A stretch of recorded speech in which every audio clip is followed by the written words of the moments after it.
ये एक atheist channel है जो इस्लाम की सच्चाई मुस्लिम लोगों तक पहुंचाकर उन्हें ह्यूमनिस्ट और रैशनलिस्ट बनाने की कोशिश करता है। हमारा मकसद मुस्लिम लोगों के प्रति किसी तरह की नफरत फैलाना या उन्हें नीचा दिखाना नहीं है। ये जो बच्चे मर रहे हैं ये मसलहत है उसकी, तक के बच्चों का ना किया जाए तब तक आपको बच्चों की मासूमियत की इज्जत। जय हिंद, जय इंसानियत। मैं हूं जफर हेरेटिक और स्वागत है आपका हमारे रिस्पॉन्स सीरीज के इस एपिसोड में। आजकल एक डिबेट काफी वायरल हो रही है। शायद आपने भी जावेद अख्तर जी और मुफ्ती शमील नदवी की डिबेट सुनी होगी। इस डिबेट की खास बात यह है कि इसको बहुत बड़ा चढ़ाकर यह दिखाने की कोशिश हो रही है कि कल का ये बच्चा मौलाना मुफ्ती एक लेजेंड जावेद अख्तर साहब को डिबेट में हरा दिया। तो क्या सचमुच जावेद अख्तर जैसी हस्ती डिबेट में हार गई, या ये एक प्रोपेगेंडा से ज्यादा कुछ नहीं? और सबसे बड़ी बात, मौलाना खुदा का एग्जिस्टेंस साबित कर रहा था या अल्लाह का? क्या दोनों अलग अलग हैं? अच्छे से समझने के लिए बने रहिए वीडियो का आखिर तक और शुरू करते हैं इंसानियत के नाम से। ये चैनल किसी भी रिलीजन या संगठन की मदद से नहीं चलता है।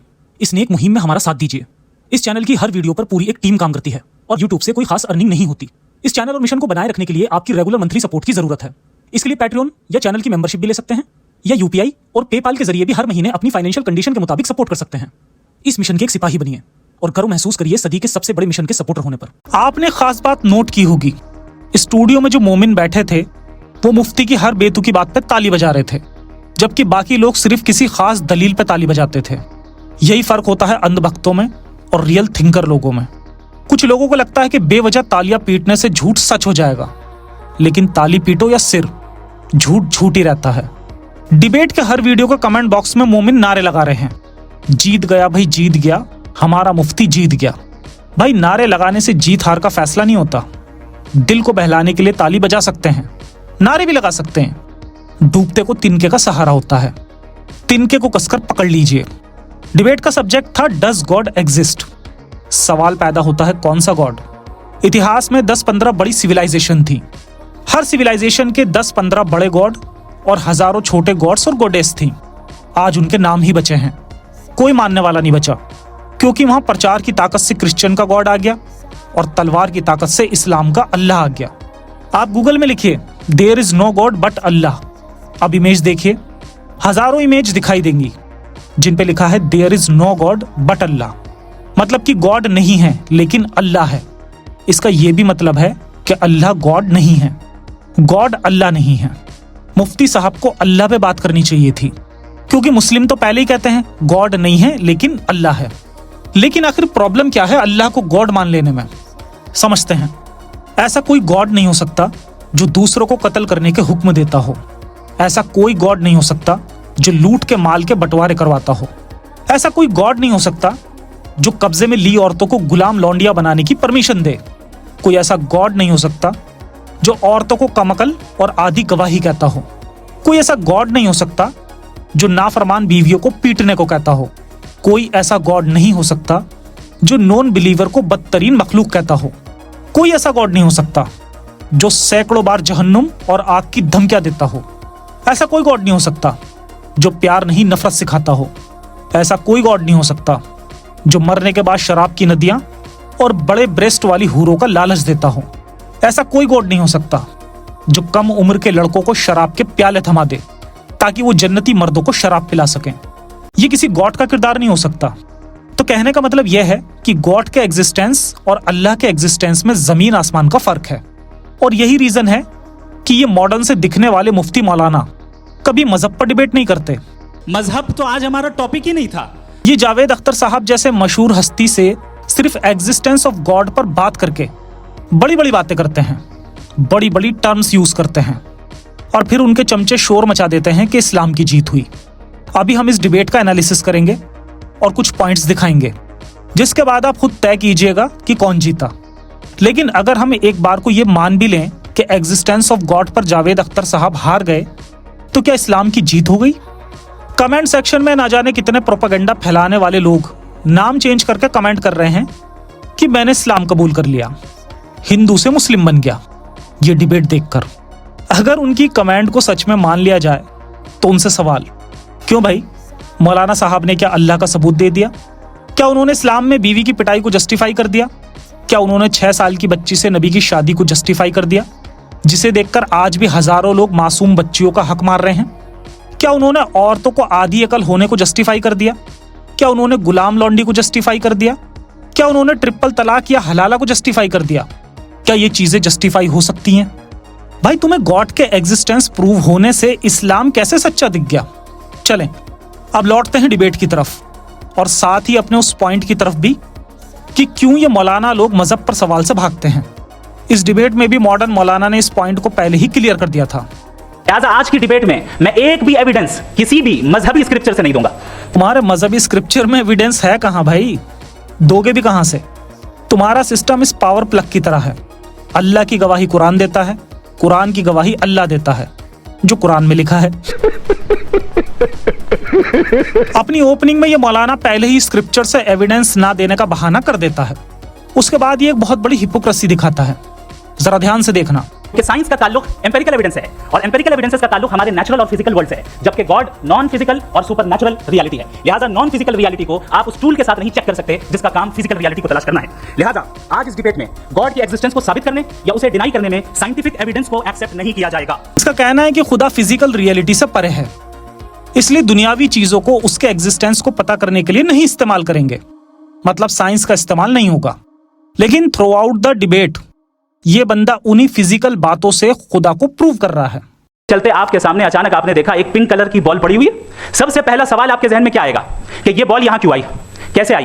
ये पिंक कलर की ही क्यों है? कोई और कलर भी हो सकता था। ये इसी शेप में क्यों है? कोई और शेप भी हो सकता था। नेचुरली आप इस तरफ पहुंचेंगे कि कोई ना कोई है जिसने इन स्पेसिफिक प्रॉपर्टीज के साथ इस बॉल को बनाया है और यहां पे रखा है। भाई मॉडर्न मुफ्ती, ये जिस पिंक बॉल का तूने एग्जाम्पल लिया, क्या ये इस दुनिया से परे की चीज है?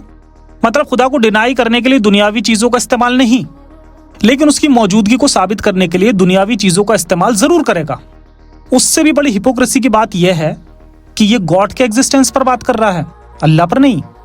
चलिए अब इसके एक एक पॉइंट को इस्लाम के तराजू पर तोलते हुए चलेंगे और देखेंगे कि कैसे ये आज के पढ़े लिखे लोगों को बेवकूफ बनाने की कोशिश कर रहा है। मॉडर्न आर्ग्यूमेंट्स वर्सेस इस्लाम का सच। वीडियो में जब ये एक्सप्लेन करना स्टार्ट करता है, फेंकना स्टार्ट करता है, तो एक पॉइंट पर जावेद अख्तर साहब से सवाल करता है। तो हम जनाब जावेद अख्तर साहब से पूछेंगे कि आप बताएं कि फिर सफरिंग इस दुनिया में क्यों है? अगर खुदा नहीं है तो सफरिंग क्यों है? लो भाई, उल्टा चोर कोतवाल को डांटे। अरे मॉडर्न मुफ्ती, खुदा है तो सफरिंग क्यों है, सवाल तो ये होना चाहिए। और ये सवाल जावेद साहब ने उठाया भी, लेकिन जवाब एक भी जगह नहीं है। हर बार वही फालतू की बात। अल्लाह की सिर्फ एक क्वालिटी नहीं, और भी हैं, और उन क्वालिटीज का खुदा में मौजूद होना खुदा का गाजा के बच्चे मारे जाने पर चुपचाप बैठकर देखना जस्टिफाई करता है। वाह भाई वाह। और उन लोगों के जज्बे का क्या जिनके अंदर सफरिंग के बाद इंतकाम लेने का जज्बा पाया जाता है और वो इस दुनिया से ऐसे ही चले गए, क्या उनकी सारी तकलीफें बेकार चली जाएंगी? अब यहाँ स्क्रीन पर एक बीबी भी दिख रही हैं। तुम क्या देख रही हो बीबी? इस्लाम में तो तुम्हारे लिए कुछ नहीं है। औरत मर्द की खेती है, मर्द उसका हाकिम है, उसको पीट सकता है। औरत की गवाही आधी, उसकी अकल आधी, प्रॉपर्टी में हिस्सा भी आधा। लेकिन हाँ, जहन्नुम में वो पूरी जाएगी। नबी की हदीस कहती है कि जहन्नुम में ज्यादातर औरतें होंगी। क्यों होंगी? क्योंकि मर्दों को वहां हूरें मिलने वाली हैं, तो यहाँ की औरतें वहां करेंगी भी क्या, इसलिए उनके लिए जहन्नुम। चलिए आगे देखते हैं। आगे जरा देखो, इस्लाम जैसे मजहब का स्कॉलर कैसी बड़ी बड़ी बातें कर रहा है कि बॉल, मुझसे अगर कोई पूछे इस बॉल को किसने बनाया या इस एक्सपेंडेड बॉल को किसने बनाया, मैं कहूंगा कि चूंकि ये यूनिवर्स और इस यूनिवर्स की तमाम चीजें कॉन्टिंजेंट है। कॉन्टिंजेंट होने का मतलब ये होता है कि जो अपने एग्जिस्टेंस पे किसी के ऊपर डिपेंड करती हो, तो जाहिर है ये यूनिवर्स कॉन्टिंजेंट है। और अगर कोई चीज कॉन्टिंजेंट नहीं है तो मैं रिक्वेस्ट करूंगा कि मुझे दिखा दें कि कौन सी चीज यूनिवर्स में कॉन्टिंजेंट नहीं है। हम भी जरा गौर कर लें और हम भी देख लें। और जब कॉन्टिंजेंट चीजें मौजूद हैं तो फिलोसोफर्स की इस्तिलाह के मुताबिक, हम उस टर्मिनोलॉजी के मुताबिक हम उस जगह तक पहुंचते हैं और उस हस्ती तक पहुंचते हैं जिसे नेसेसरी बीइंग कहा जाता है। जिसे नेसेसरी बीइंग कहा जाता है। कंटिंजेंट, बड़े बड़े वर्ड्स यूज करो और पहुंच जाओ खुदा तक। अबे मॉडर्न मौलाना, तुम यहाँ इतनी बड़ी बड़ी बातें कर रहे हो, मटेरियलिस्टिक वर्ल्ड से बाहर की बातें, और तुम्हारा खुदा इतना छोटा है कि वो तख्त पर बैठता है। तख्त पर? सीरियसली? अब ये मत कहना कि मेटाफोरिकल बातें हैं। आ जाओ, इसका भी सबूत देता हूं कि ये मेटाफोरिकल क्यों नहीं है। कुरान 7:54, फिर वो अर्श पर इस्तिवा हुआ। कुरान 10:3, फिर वो अर्श पर इस्तिवा हुआ। कुरान 13:2, अल्लाह वो है जिसने आसमान को बिना सुतून के बनाया और फिर अर्श पर इस्तिवा हुआ। कुरान 25, अर-रहमान अलल अर्श इस्तिवा। अरबिक वर्ड इस्तिवा का क्लासिकल मीनिंग होता है बैठना या स्टेब्लिश होना। ये काफी नहीं है ना? कुरान से ही लेते हैं एक और आयत, कुरान की 69:17, और उस दिन तुम्हारे रब का अर्श ऊपर से 8 फरिश्ते उठाए होंगे। अब यहाँ उठाने में वेट, डायरेक्शन और लोकेशन सब मौजूद है। मेटाफोर में फरिश्ते उठाते नहीं हैं और ना ही 8 फरिश्ते नंबर 8 डिफाइन होता। यही नहीं, अभी और सुनिए। आइए अब थोड़ा हदीसों की तरफ चलते हैं। अर्श इतना भारी है कि फरिश्ते कान के नीचे दब जाते हैं। सुन्नन नबी दाऊद की हदीस नंबर 4727, एक फरिश्ता है जिसके कान के नीचे और कंधे के बीच का फासला 700 साल का सफर है और वो अर्श उठाता है। डिस्टेंस बताई गई है, लोड बताया गया है, फिजिकल डिस्क्रिप्शन बताई गई है, तब इसको मेटाफोर कहना बेवकूफ़ी है। एक और हदीस दिखाता हूँ, जब नबी ने एग्जैक्ट डायरेक्शन बताई कि अल्लाह कहाँ पर है। बुखारी की इस हदीस के मुताबिक नबी ने एक स्लेव गर्ल से पूछा, 1 मिनट, स्लेव गर्ल, गुलाम लौंडी? जी हाँ, नबी गुलाम लौंडी भी रखते थे जिनसे बिना निकाह हम बिस्तरी जायज़ है, और नबी को तो एक गिफ्ट हुई गुलाम लौंडी मारिया किप्तिया से एक बेटा भी हुआ था। तो खैर इस हदीस ने इनडायरेक्टली गुलामी को भी बयान कर दिया। चलते हैं पॉइंट की तरफ। नबी ने एक स्लेव गर्ल से पूछा, अल्लाह कहाँ है? उसने कहा, आसमान के ऊपर। नबी ने कहा, इसको आजाद कर दो, ये मोमिन है। यानी अगर अल्लाह टाइम और प्लेस के बाहर होता तो नबी का सवाल गलत होता, यह जवाब अप्रूव नहीं होता। यानी ये मौलाना गॉड की बात कर रहा है, अल्लाह की नहीं, क्योंकि अल्लाह का अर्श तो आसमान में है और ये बात पक्की हो गई है कुरान से और हदीसों से। पॉइंट ये है कि अगर ये मेटाफोर होता तो फरिश्ते उठाते नहीं। नंबर 8 फरिश्तों की गिनती मेंशन नहीं होती, ऊपर नीचे का कॉन्सेप्ट यूज नहीं होता, और नबी सवाल का जवाब ठीक नहीं एक्सेप्ट करते, क्योंकि लौंडी का जवाब तभी सही होता जब वो कहती कि अल्लाह टाइम और स्पेस के परे है। यानी इस्लाम में डायरेक्शन है, लोकेशन है, लोड है, डिस्टेंस है, और ये सब मटेरियल प्रॉपर्टीज हैं। सबसे बड़ी बात तो अल्लाह की एक बॉडी भी है, जिसको आप हमारी इस पुरानी वीडियो से भी समझ सकते हैं। तब तुम्हारे पास कहने को कुछ नहीं बचता, सिर्फ बड़ी बड़ी बातों के, जिनका इस्लामिक स्क्रिप्चर से लेना देना नहीं है। तो चलो मौलाना साहब, करके दिखाओ कुछ ऐसी ही बड़ी बड़ी बातें जिनसे ऐसा लगे कि इस्लामिक अल्लाह मटेरियलिस्टिक दुनिया के बाहर है। बोलो थोड़ा सा झूठ। नेसेसरी बीइंग, ऐसी नेसेसरी बीइंग जो इंडिपेंडेंट है, क्योंकि अगर वो डिपेंडेंट हुई तो वो नेसेसरी नहीं रहेगी। ऐसी इंडिपेंडेंट बीइंग जो इटर्नल है, अगर वो इटर्नल नहीं होगी, उसकी बिगिनिंग होगी तो वो खुद कॉन्टिंजेंट है। ऐसी बीइंग जो पावरफुल है, क्योंकि कॉन्टिंजेंट को एक्चुअलाइज करने के लिए पावर चाहिए। ऐसी बीइंग जो इंटेलिजेंट है और नॉलेजेबल है, क्योंकि ये यूनिवर्स स्पेसिफिक फॉर्म और स्पेसिफिक लॉज ऑफ नेचर के तहत प्रिसाइजली चल रहा है। Thank you. आइए आगे देखते हैं। ऐसी कॉमन सेंस की बात को कबूल नहीं कर रहा है कि यूनिवर्स जो इतने प्रिसाइजली काम कर रहा है, हम कहते हैं कि खुद ब खुद बन गई। मैं समझता हूं इससे बड़ी स्टुपिडिटी और कुछ नहीं है। ये रैशनल चीज है। वाह मुफ्ती वाह, ये दुनिया इतनी प्रिसाइज है कि इसको खुद बन गई कहना स्टुपिडिटी है, इर्रेशनल है। लेकिन इसको तुम्हारे अल्लाह ने 6 दिन में बनाया। उसके लिए पहले जमीन बनाई, फिर आसमान और फिर बाकी चीजें। यानी बिना आसमान और सूरज के अल्लाह ने कुछ दिन भी गिन लिए थे। तो ये बहुत ही साइंटिफिक, रैशनल और लॉजिकल बातें हैं, है ना? खैर, डिबेट में आगे जावेद अख्तर साहब दुनिया के 2 बड़े हिस्सों की बात करते हैं और एक्सप्लेन करते हैं कि मजहब वाली दुनिया के क्या हाल हैं और बिना मजहब की दुनिया के क्या हाल हैं। अब इस बात पर भी मौलाना की मक्कारी दिखाता हूँ, ध्यान से देखिए। हज़रत, मैंने ये होमवर्क किया था और मैंने मिडिल ईस्ट का एक नक्शा लिया और यूरोप का एक नक्शा लिया। ये मजहबी इलाका और ये लिबरल और एथीस्ट इलाका। मुझे पता चला कि सबसे ज्यादा रेप केसेस जो हैं वहां पर है। तालियां बज गईं। वाह, देखते हैं आगे क्या कहता है। मुझे ये पता चला यूएन की रिपोर्ट के मुताबिक, मैं ये अपने घर से नहीं लेके आ रहा, कि जो वर्किंग वुमेन है यूरोपियन कंट्रीज में, उसमें 81% वुमेन सेक्सुअल हैरेसमेंट का वर्क में जो शुमार हो रही है। ये मिडिल ईस्ट में नहीं हो रहा है। फिर से तालियां बज गईं। मुफ्ती ने बोला था कि ये रिपोर्ट घर से नहीं लेकर आया, जबकि वो घर से ही लेकर आया है। ये 2023 की यूरोपियन कंट्री की क्राइम रिपोर्ट है। इसके मुताबिक 1 लाख लेडीज में से 54 लेडीज ने सेक्सुअल हरासमेंट की रिपोर्ट दर्ज कराई। सेक्सुअली हरासमेंट का मतलब जिस्मानी छेड़छाड़ नहीं होता, बल्कि अश्लील टिप्पणी या इशारा होता है। इस रिपोर्ट के मुताबिक 1 लाख लेडीज में से 20 लेडीज ने रेप की रिपोर्ट दर्ज कराई। यूरोपियन कंट्री में पति या बॉयफ्रेंड भी अगर औरत की इच्छा के बिना जिस्मानी संबंध बनाता है तो वो रेप होता है, जबकि इस्लाम में ऐसी कोई कॉन्सेप्ट नहीं है। ये एक सर्वे है। इसके मुताबिक लाइफ टाइम में 31% लेडीज सेक्सुअली हरासमेंट या सेक्सुअली वायलेंस का शिकार हुई। इसमें घर, वर्किंग प्लेस या पब्लिक प्लेस शामिल है। इसमें भी पति, बॉयफ्रेंड या ऑफिस के साथ ही ज्यादा होंगे। मुफ्ती साहब 81% का आंकड़ा तो घर से ही लाए हैं। और वैसे भी रेप या सेक्सुअली हरासमेंट की रिपोर्ट हुए आंकड़े कभी हकीकत नहीं बताते। विकसित देशों में रिपोर्ट दर्ज करवाने के लिए लेडीज को किसी की परमिशन लेने की जरूरत नहीं होती। वो हर गलत बात का विरोध करती है कानूनी एक्शन भी लेती है, जबकि पिछड़े या मजहबी देशों में सब चुपचाप सहन कर लेती हैं। पेरेंट्स वगैरह भी नहीं चाहते कि उनकी बदनामी हो, इसलिए मामले दब जाते हैं। इस मामले में डेटा सच का सबूत नहीं होता, पर्दे के पीछे हकीकत छिपी रहती है। खैर, इसके बाद जावेद अख्तर साहब भी एक बड़ा पॉइंट उठाते हैं। मैं डिटेल में नहीं जानूंगा, आप भी जानते हैं ये जो आईसिस वाले थे इन्होंने क्या किया था। तो उन्होंने क्या किया उसका खुदा से कोई ताल्लुक नहीं है सर। देखा कैसे आईसिस के नाम पर मुफ्ती साहब वापस गॉड की तरफ भाग गए। आईसिस वाले जो करते हैं उसको मजहब ना माना जाए, सिर्फ मुफ्ती साहब की बताई बातों को ही दीन माना जाए। हालांकि अभी मैंने वीडियो में साबित किया है कि अल्लाह का अर्श ऊपर आसमान में है, जिसको मुफ्ती साहब टाइम और स्पेस के परे ले गए बिना अल्लाह की मर्जी के, जबकि आईएसएस वाले कभी ऐसा नहीं करते। दरअसल वही लोग हैं जो इस दीन के सबसे ज्यादा करीब हैं। और इसे ज्यादा डिटेल में जानने के लिए आप ये हमारी पुरानी वीडियो भी देख सकते हैं। आइए अब लास्ट सच्चाई देखते हैं। ये भी नहीं रहेगा, आप लिख लीजिए। और इसके आसार आपको दुनिया में दिखाई देना शुरू हो चुके हैं। ये बहस क्या आज से 100 साल पहले इस तरह हो सकती थी? यहाँ तक तो आपको हम ले आए हैं। तो जावेद अख्तर साहब ने इस्लाम की जहालत को लेकर बहुत ही गहरी बात कही है। उन्होंने इनडायरेक्टली बोला है, लेकिन मैं डायरेक्ट बोल देता हूँ। दुनिया के हर रिलीजन में ऐसा होता था कि उनके खिलाफ बोलने वालों की जान लेने का हुक्म था। धीरे धीरे सभी रिलीजन न्यूट्रल हो गए क्योंकि उनमें चेंजेस होने की गुंजाइश थी। इस्लाम पुरानी सोच का जाहिलाना मजहब है जो कहता है कि वो कभी चेंज नहीं होगा। एक हदीस के मुताबिक जो अपना मजहब बदले उसे जान से मार दो। इस हदीस की बुनियाद पर सभी इस्लामिक देशों में ये जंगली कानून है आज भी। और ये मौलाना यहाँ पे मॉडर्न बनना है। कमेंट सेक्शन में बहुत सारे मुस्लिम भाई ये बात कर रहे हैं कि इस तरह की डिबेट्स होनी चाहिए, लेकिन इस्लाम इसकी इजाजत नहीं देता।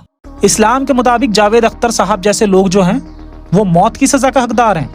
खैर, वीडियो की लास्ट में नादान सौरभ द्विवेदी कहते हैं अब ये लोग साथ में खाना खाएंगे। आप लोगों ने बड़े धैर्य का परिचय दिया, बहुत बहुत शुक्रिया। इसी के साथ ये बातचीत यहाँ पे आप समाप्त लोग को होती है। मैं एक बात बता दूं, ये सारी बहस हो गई। अब मुफ्ती साहब और बड़े मुफ्ती साहब इन के साथ में खाना खाने वाला हूँ। इंसानियत के तौर पर मुझे भी डिबेट का ये हिस्सा काफी अच्छा लगा। और अगर आप मोमिन हैं और आपको भी अच्छा लगा तो यहाँ पर मैं कुरान की ये आयत जरूर कोट करना चाहूंगा। कुरान 5822, तुम अल्लाह और आखिरत पर ईमान रखने वालों को उन लोगों से मोहब्बत रखते हुए नहीं पाओगे जो अल्लाह और रसूल का इनकार करते हैं। वीडियो में हमने ज्यादातर मॉडर्न मुल्ला के बहानों और उसके झूठ को एक्सपोज किया है।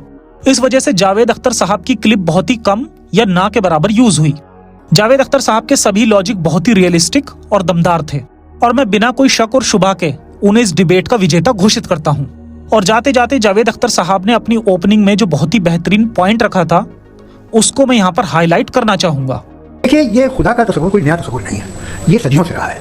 ये कुछ रिलीजन 3000 साल पुराने होंगे, 4000 साल पुराने होंगे, लेकिन इंसान कोई 10,000 12,000 साल से एग्जिस्ट करता है होमो सेपियन की शक्ल में, और हमेशा कुछ ना कुछ मजहब रहे।